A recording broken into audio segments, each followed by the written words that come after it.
Welcome to Maddie Taylor's river of reading throughout time. Although there are many fish, books, beneath the surface that cannot be seen by the naked eye, let's explore some of the biggest residents. My earliest memory of not being able to put a series down has got to be the How to Train Your Dragon books by Cressida Cowell, not the film, although that is amazing too.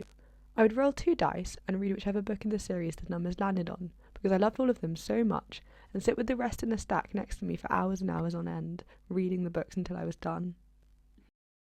Next, the second Hunger Games book, Catching Fire. I loved this book so much I remember brushing my teeth whilst reading it and then spitting my toothpaste into it because I was so engaged.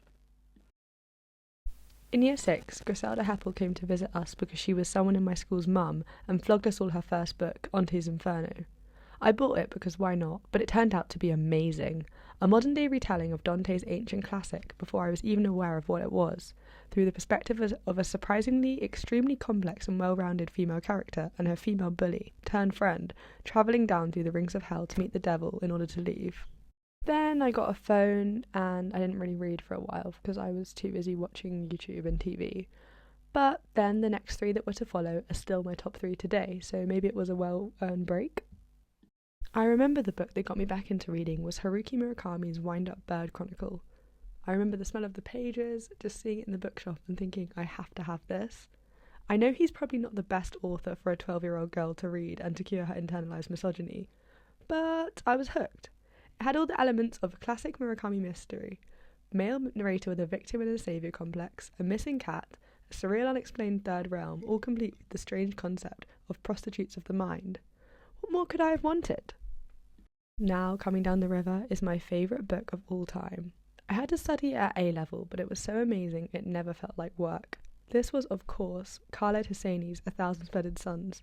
It's so dark, but so beautiful, and never has a man encapsulated the importance of community between women, and never will one again. I can picture every moment, setting, sense, and character so easily, and that ending, it will never fail to make me cry myself silly. I really hope I get to teach this book again, and that it's still on the syllabus.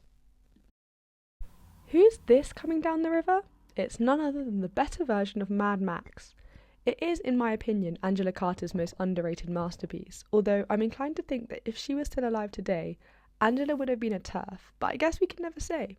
Regardless, The Passion of New Eve is something that everyone should experience at least once in their lifetime. Go on, it has boobs on the cover, you know you want to. As a part of a very fun module on my undergraduate degree, we spent a week studying the graphic novel series Bitch Planet by Kelly DeConnick and Valentine DeLandro. It is a fantastic portrayal of women's bodies through a nonconformist lens and introduced me to the genre of blaxploitation and action-packed graphic novels. I would definitely recommend if you're looking for something unique and new. Flowing Along Now is the only biography I have ever enjoyed and loved. I've only read this one and Prince Harry's Spare, which was enjoyable for all the wrong reasons. But Tom Waits is my biggest inspiration and, in my opinion, the greatest poet who has ever lived.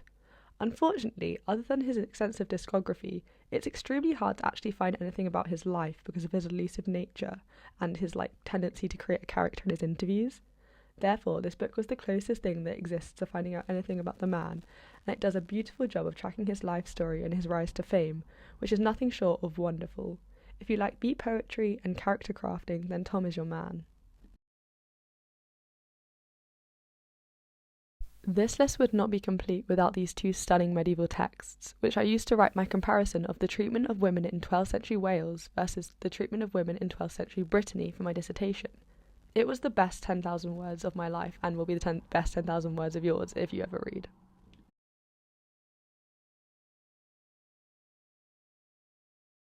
And then that brings us to today, although certainly it won't be the last book to come down the river.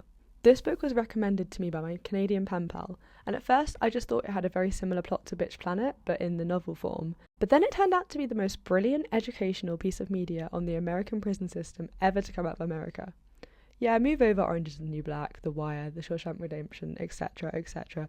This novel is everything. It combines the creative fighting of the Hunger Games with the harrowing reality of America's most inhumane problem, with an unforgettable ensemble cast of characters which will have you questioning everything about humanity as a whole and the way we live. That's all from me. Goodbye.